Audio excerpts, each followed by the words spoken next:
now entering the truth zone, deep into the vortex of the information revolution with your host, Michael B.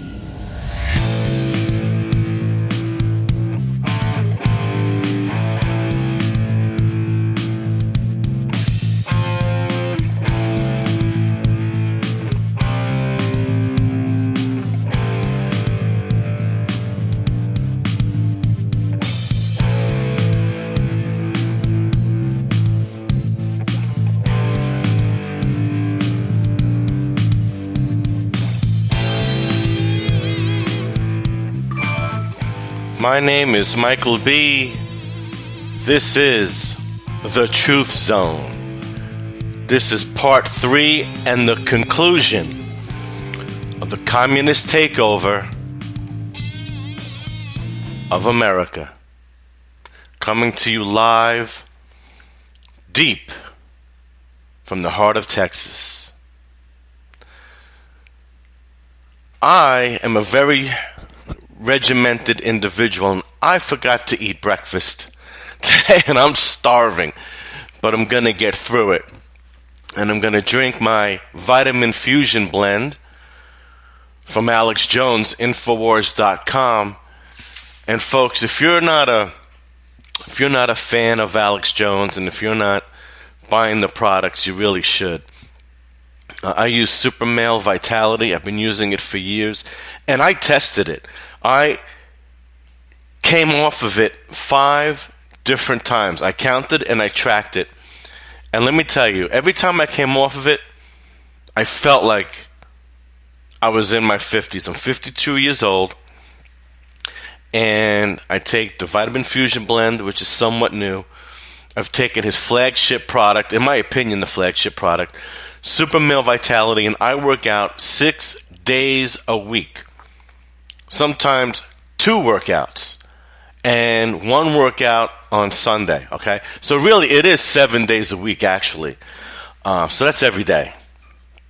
Either the 6 days a week I'm doing a 2-hour workout or more on the Bowflex, and then I'm kicking the mixed martial arts bag that I have in the bedroom. The wife doesn't like it, but hey, you know, you got to do what you got to do. And on Sundays, I'll just kick the bag. So I am the most muscular I've ever been. My jawline is getting tighter.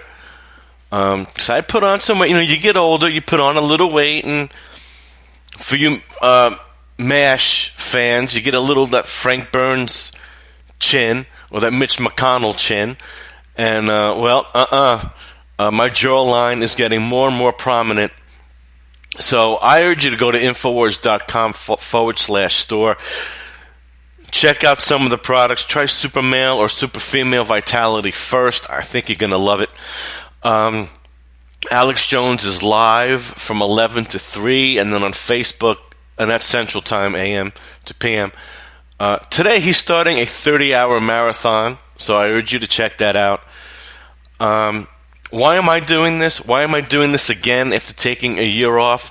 Well, as it says in the Bible, the harvest is great, but the workers are few. And we've got a lot of work to do. Alex Jones definitely is the flagship of independent alternative media. True media. And you guys can make fun of him all you want. I've been watching him for years. I have watched multiple media venues, and it all comes down to this. Alex Jones is years ahead of what takes place or what gets averted time and time again. That's just all there is to it. And I know he goes off like a maniac. I used to as well. And there is something for it. It fires people up. It gets people galvanized. And I am convinced that without Alex Jones and the other people he gave platforms to, Project Veritas, Mark Dice, just to name those guys, I think Hillary Clinton is our president. Now, I'm going to be getting into Donald Trump, obviously, as the days and weeks unfold. I do want to conclude with how communism, which is really just a subset of statism, which is also a subset of the elites, the blue bloods, the royalty, the inside club. And I'm gonna reserve the true top layer of all of this for a later time. For those of you that don't understand who that top layer is, you're just gonna blow me off as a lunatic, crazy, whatever. I've had one guy on Facebook the other day, and this was predictable. It's always the same guy, not even going to mention his name, that says, oh, here you go. I guess you found more conspiracy, SHI. I'll leave the last letter off. And you know what? I used to would respond to a guy like that, and then we'd have a fight, call each other names, and you know what? I'm not interested. I'm not interested in doing that nonsense anymore. I didn't even respond. Because I'm not going to give someone like that power over me and get me upset. I'm not even going to do it. I'm going to continue to do my thing. I'm going to continue to speak out. I hope the right people get this. You know, it's up to you. And if you want to call into the show, and Spreaker is new to me. I used to use Blog Talk, so it was real easy. I believe you could Skype me at US Libertine, and you should be able to get into the show. I'm not quite sure, but that's okay, because in a 45-minute segment, which is what this is, I really don't have a lot of time to speak to anyone anyway. This is really about getting the information out, show all of you where we really are, and then what can we do? What can we do to possibly reverse the tide? And I'm just going to tell you straight up. You can almost forget about the vast majority of Americans 18 years old and over. There are some you could reach that are somewhat in that gray area, dancing between left and right, that are somewhat in the middle, that are not enconched, if that's the right word, if they're not embedded in their beliefs already, you could possibly reach them. I'm reaching out to parents that have children 10 years old and younger. And on the inaugural episode Monday of The Truth Zone, I had appealed to the parents as children as young as possible. Teach them the Bible and the Constitution. Two things you're not going to get in school. Definitely not the Bible. You've got to start them as young as possible while their minds are open, while they still want to hang out with you, and while they still see you as the center of authority and love, as opposed to the indoctrination centers called our schools, and before they're polluted with the internet. So for the first 2 days, I talked about the 45 hit points, if you will, brought onto the House of Representatives floor January 10th, 1963, how communism was brought to America and how our media, our government, our schools, our unions, all of it have been infiltrated by communism, which again, folks, is just a subset. It's the third layer of what I know after 25 years of studying this. I know what's happening here. So, I'm going to read from you briefly a book called, very apropos, The New World Order by A. Ralph Epperson. Now, he wrote this book. It was published in 1988. Pre-9/11, pre-Herbert Walker Bush, pre-all of that stuff. And I've read many books on the New World Order. I've read many articles on the New World Order. Again, I've watched and listened to many platforms into independent media that talked about the New World Order, so I'm very familiar with it. But this book, and I really do, if you're curious, I really do urge you to get this book. Go to Amazon, The New World Order by A. Ralph Epperson. This book literally blew me away because I had known, again, the theme of this stuff, but it's very difficult to know every name and every event and every quote. One person just can't do it unless you do this 24/7 for like 25 years like Alex Jones. But an average person like me that has to work for a living in the secular world, I can't know every name. And the names and the quotes and the reasoning behind these people of why they did what they did blew me away. And as we go on in the weeks and months ahead, I'm going to be using this book. So I want to mention about secret societies.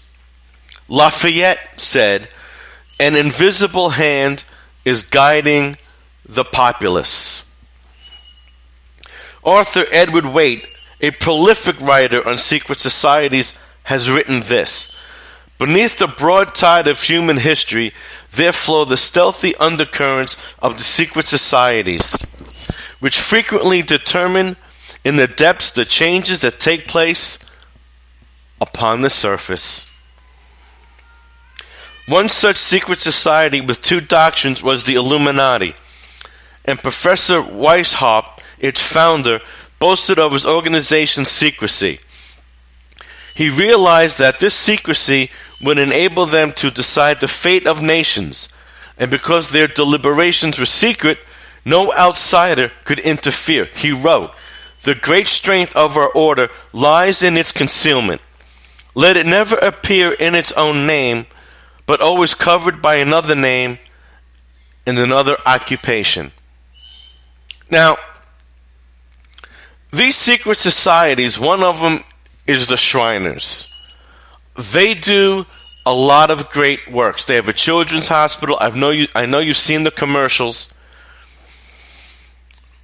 But that's what they do.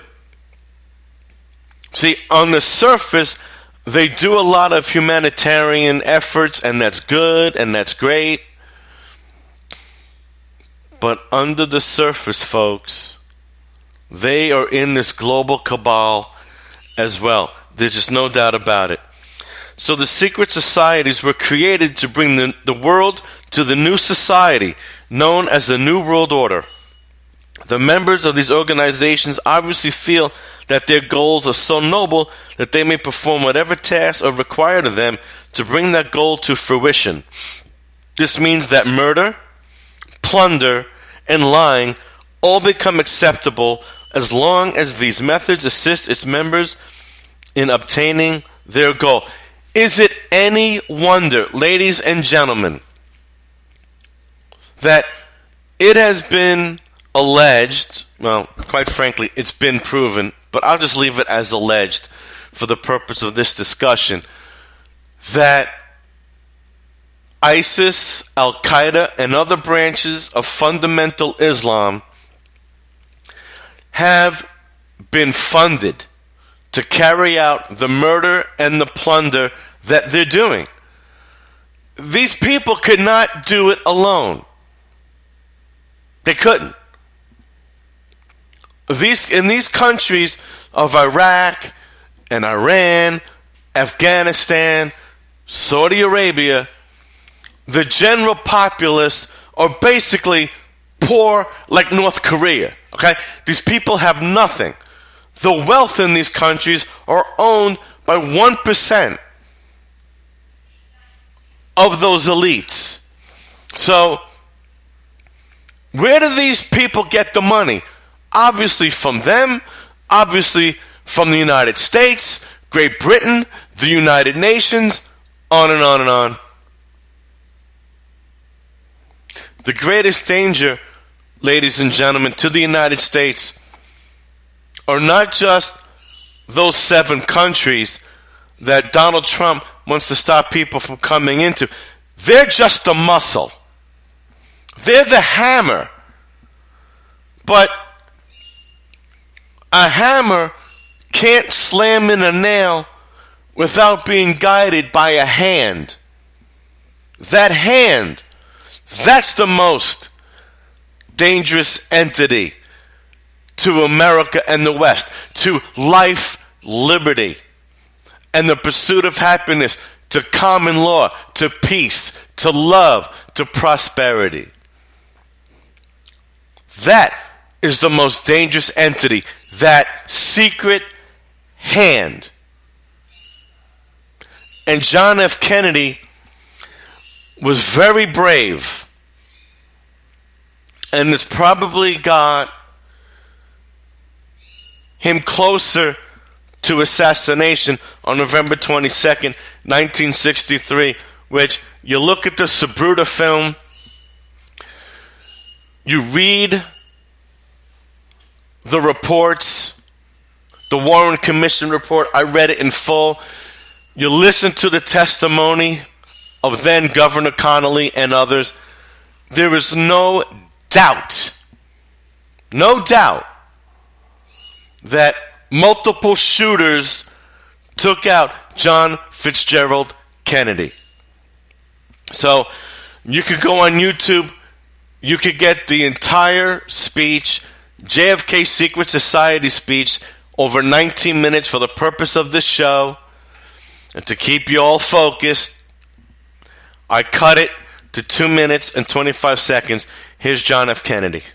For we are opposed around the world by a monolithic and ruthless conspiracy that relies primarily on covert means for expanding its sphere of influence, on infiltration instead of invasion, on subversion instead of elections, on intimidation instead of free choice, on guerrillas by night instead of armies by day. It is a system which has conscripted vast human and material resources into the building of a tightly knit, highly efficient machine that combines military, diplomatic, intelligence, economic, scientific, and political operations. Its preparations are concealed, not published. Its mistakes are buried, not headlined. Its dissenters are silenced, not praised. No expenditure is questioned, no rumor is printed, no secret is revealed. It conducts the Cold War, in short, with a wartime discipline no democracy would ever hope or wish to match. Nevertheless, every democracy recognizes the necessary restraints of national security. And the question remains whether those restraints need to be more strictly observed if we are to oppose this kind of attack as well as outright invasion. For the facts of the matter are that this nation's foes have openly boasted of acquiring through our newspapers information they would otherwise hire agents to acquire through theft, bribery, or espionage. That details of this nation's covert preparations to counter the enemy's covert operations have been available to every newspaper reader, friend and foe alike, that the size, the strength, the location, and the nature of our forces and weapons, and our plans and strategy for their use, have all been pinpointed in the press and other news media to a degree sufficient to satisfy any foreign power, and that in at least one case, the publication of details concerning a secret mechanism whereby satellites were followed required its alteration. Okay, so there you go. JFK talks about secret societies, how they've infiltrated the press, how now what used to take spies and secret agents from other countries to find out what we were going to do strategically, now everything is open in the media. We saw this with the first war, well, it was the second war in Iraq, 2003, with George W. Bush. He gave 48 hours for Saddam Hussein to surrender and to get out of Iraq, or we were going to attack. And the attack was all on the guise of he had weapons of mass destruction. They go in, they don't find any. Rumsfeld looks like an embarrassment. And nobody questioned that. Nobody. Let's say Saddam Hussein had the weapons of mass destruction. You gave the guy a 48-hour window. You told him what you were going to do. Do you think he might have had time to move those weapons out of there so we would look like idiots? Now, that couldn't be, right? What used to be secret and strategic, it's wide open in the press. Oh, yeah, we're going to put boots on the ground in Syria. We're going to put boots on the ground in Afghanistan. Here's our game plan. Why would you do that? You do that, folks, because this whole thing is rigged. You do this because it's one big program. And that program is to give us terror, is to give us fear, is to give us death, and then we get all jacked up and excited. Yeah, go get him, Mr. President. Go get him. Knock him out. Yeah, yeah. Ooh, ooh, ha, Marine. All that stuff. And we just perpetuate more war, and then we go along with the Patriot Act. And these guys are good. The Patriot Act. That was so unpatriotic. You can't get more unpatriotic than the Patriot Act. But it sounded good. That's what they do. So, the secret hand. The secret hand. Now, we got communism and statism infiltrated into all of our infrastructure. Slam dunk, it's done. Europe was already conquered. The Soviet Union owned half of it. They fell. In comes the European Union. The last big fight was the dismantling of Yugoslavia, and thanks to Bill Clinton, the Muslims took over, which is why you got problems in Croatia and Chechnya, which, yeah, a Russian province per se, but nonetheless, those are your white Muslims, the Sartsenev brothers, if that's how you pronounce it, the Boston Marathon bombers. So, Europe is basically docile. There was only one more region to overthrow, and that was the Middle East. You see, there still are a select group of countries that are the most barbaric, and yet they're our friends. Saudi Arabia and Iran are the worst two in the Middle East. Jordan is pretty much secular, and why they've been left alone, well, I know why they've been left alone. Syria, which is under attack. Libya, Gaddafi, and I'm going to get into him. These countries, called the Arab Spring, had to be overthrown. And this was a pre-planned attack. Now, some of you have heard the famous General Wesley Clark speech, and I'm going to play it here. It's a 5-minute speech on the roadmap to the Arab Spring, bringing us into 2017. Because I'd been through the Pentagon right after 9/11. About 10 days after 9/11, I went through the Pentagon and I saw Secretary Rumsfeld and Deputy Secretary Wolfowitz. I went downstairs just to say hello to some of the people on the Joint Staff who used to work for me. And one of the generals called me in. He said, "Sir, you got to come in. You got to come in and talk to me a second." I said, "Well, you're too busy." He said, "No." He says, "We've made the decision. We're going to war with Iraq." This was on or about the 20th of September. I said, "We're going to war with Iraq. Why?" He said, "I don't know." He said, "I guess they don't know what else to do." So I said, "Well, did they find some information connecting Saddam to Al-Qaeda?" He said, No. He says, "There's nothing new that way. They've just made the decision to go to war with Iraq."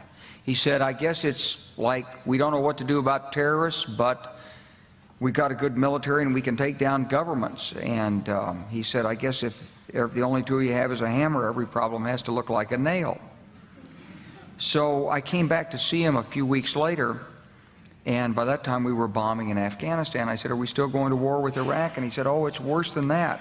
He said, he reached over on his desk, he picked up a piece of paper, and he said, I just got this down from upstairs," meaning the Secretary of Defense's office today, and he said, "This is a memo that describes how we're going to take out 7 countries in 5 years, starting with Iraq and then Syria, Lebanon, Libya, Somalia, Sudan, and finishing off Iran."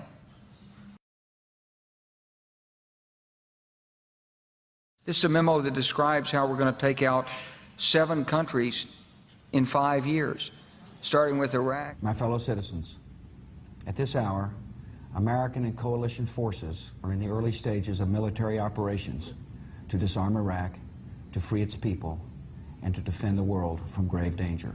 And then Syria. We had a chance to talk about a wide range of international issues, including the situation in Syria. And I have to say that all of us who've been seeing the terrible pictures coming out of Syria and Homs recently recognize it is absolutely imperative for the international community to rally and send a clear message to President Assad that it is time for a transition, it is time for that regime to move on, and it is time to stop the killing of Syrian citizens by their own government. Lebanon. They both had different reasons, the State Department and the White House, for wanting Israel to do it, encouraging them to do it, supporting them. Our Air Force worked very closely with the Israeli Air Force for months before this, not necessarily with a deadline, knowing when it would happen. It was always going to be whenever there was an incident, they would take advantage of an incident. The word I used was fortunate timing.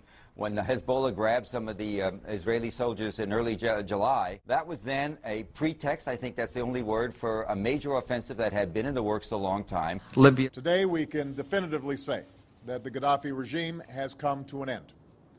The last major regime strongholds have fallen. The new government is consolidating the control over the country, and one of the world's longest-serving dictators is no more. Somalia. Well, violence isn't only on the rise in Afghanistan. In fact, it looks like America's shadow wars have now increased by one. Drone strikes have long been reported in Pakistan and Yemen, but now there's news that a week ago, a U.S. drone aircraft fired on 2 leaders of the Somalian organization Al-Shabaab. Sudan. President Obama is sending 100 combat-equipped troops to Central Africa to advise local forces on getting rid of one of the continent's most vicious operatives, Joseph Kony, the head of the Lord's Resistance Army, a group responsible for atrocities across the region. It's the first open deployment of U.S. ground combat power to Africa since the Black Hawk Down incident in Somalia in the 1990s that killed 18 troops. U.S. troops may wind up now in Uganda, South Sudan, the Central African Republic, and the Democratic Republic of the Congo. It's part of a growing military effort to engage in Africa. Finishing off Iran.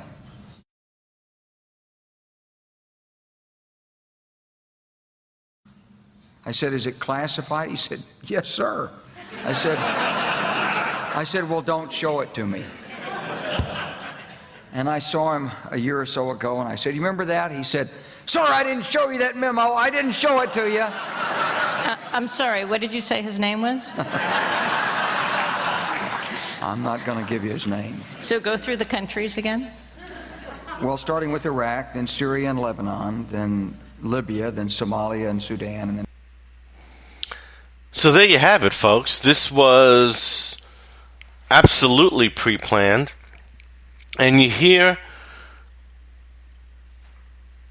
Libya and Syria. I want to key in on those. First of all, I'll do Syria first, since we're dealing with them in the present day and in the Trump administration. I'm just going to say this for now. Syria and Afghanistan have one thing in common, and that is strategic pipelines. So, as we know, a few weeks ago, Bashar Assad was accused of using chemical weapons against his own citizens. Nikki Haley condemned him at the UN almost immediately, showing us pictures of dead babies. All right, well, yeah, there were. And then Donald Trump, in a show of strength, basically bombed an empty airfield, which everybody got excited over, and in a sign of their own strength, Syria launched airplanes off of that same airfield and conducted some airstrikes as if to say, you did nothing. And it was nothing. But it satisfied the fakers like Lindsey Graham, John McCain, and all those other neocons. And it's interesting. It's interesting how the people on Facebook were so excited,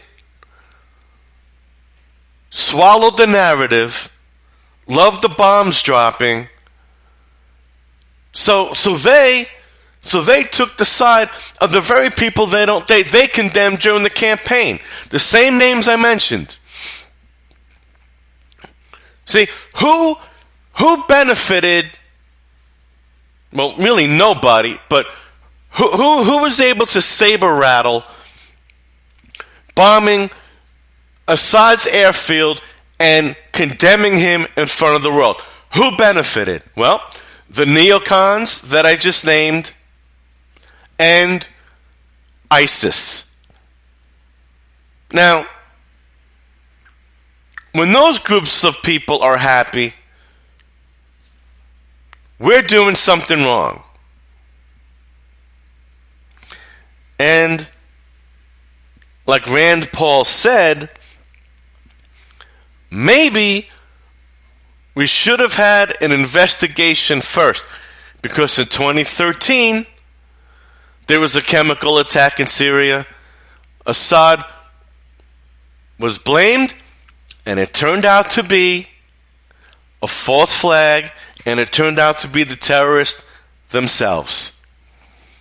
Turned out to be ISIS. Well, he fell for it again, and I only have 9.5 minutes left. You got to think about every crime needs a motive. What would Assad's motive be? And nobody could really give a cogent answer on Facebook when I asked this question. And I took a beating when I did a Facebook Live the day after the bombings. Took an absolute beating because I wasn't on board with it.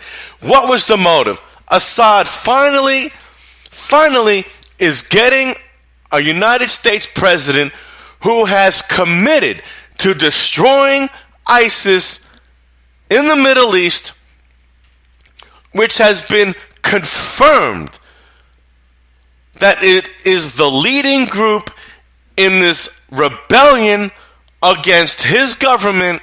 He's finally getting an American president ally to help him, along with Russia, in eradicating ISIS. Why would he alienate the United States of America and the rest of the world by gassing his own people? What did he have to gain? Nothing.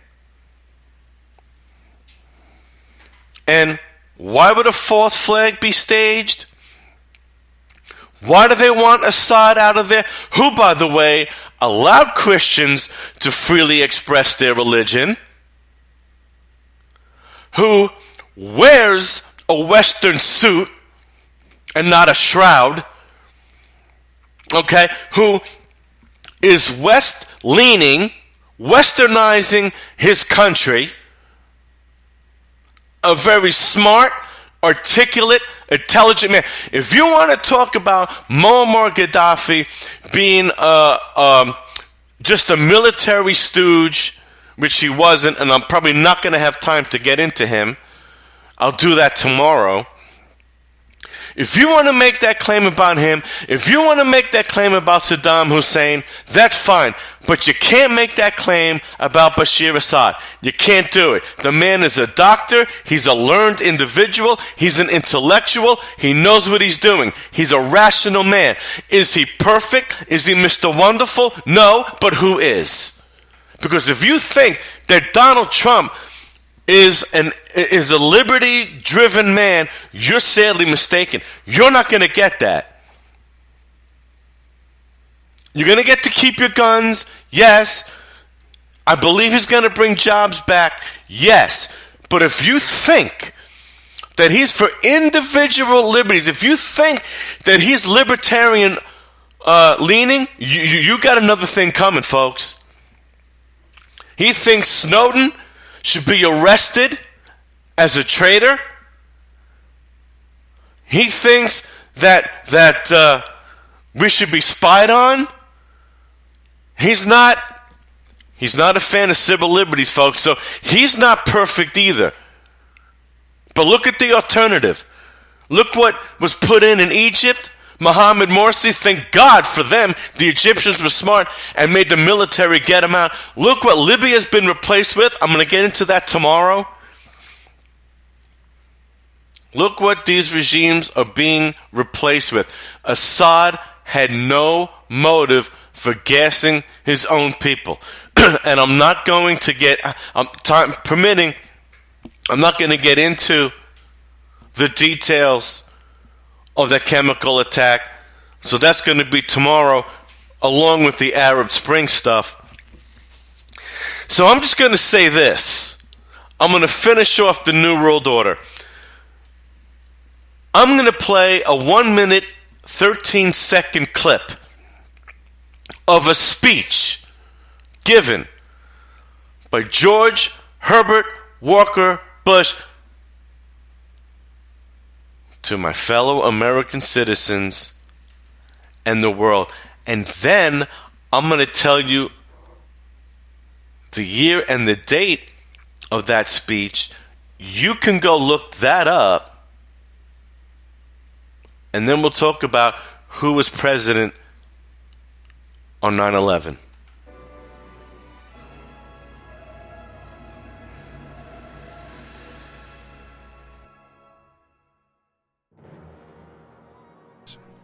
We have before us the opportunity to forge for ourselves and for future generations a new world order, a world where the rule of law, not the law of the jungle, governs the conduct of nations. When we are successful, and we will be, we have a real chance at this new world order, an order in which a credible United Nations can use its peacekeeping role to fulfill the promise and vision of the UN's founders. When we are successful, and we will be, we have a real chance at this new world order, an order in which a credible United Nations can use its peacekeeping role to fulfill the promise and vision of the UN's founders.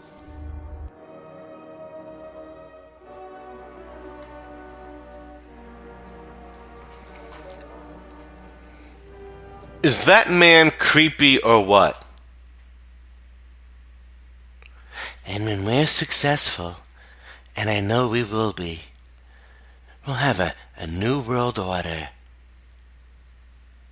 Yes, a new world order for everyone to live in peace and comfort, where we restore order to the world. Yes, a glorious 100 points of light, a new world order, a new beginning. Yes, and when we're successful, and I know we will be. I'm sorry, folks, but that man gives me the creeps. He always did. And there's a whole bunch on that man and that family. And you could read the book by Roger Stone, Jeb and the Bush crime family. Oh, man. We're going to get into that, too, down the road. So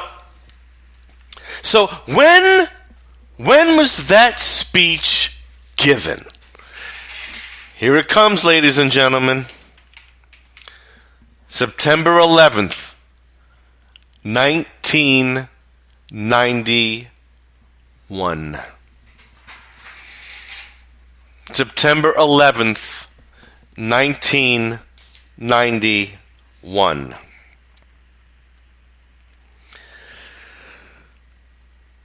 Who was president on September 11th, 2001, when the infamous, heinous attack on the Twin Towers, on the Pentagon, in the area that was newly reinforced. I mean, oh boy, right? So this was such a sophisticated attack, right? And it just so happens that the plane, if it was an actual plane, that hit the Pentagon just happened to hit the newly reinforced part of the Pentagon. And of the 4 planes that were hijacked, allegedly, one of them missed their target. And that plane, which supposedly was taken over and crashed by American citizens, was believed to be headed to the White House or the Capitol. I'm just going to leave that right there. My name is Michael B. This is the Truth Zone. We'll be back tomorrow to give details of that Arab Spring. Ladies and gentlemen, this is fact. not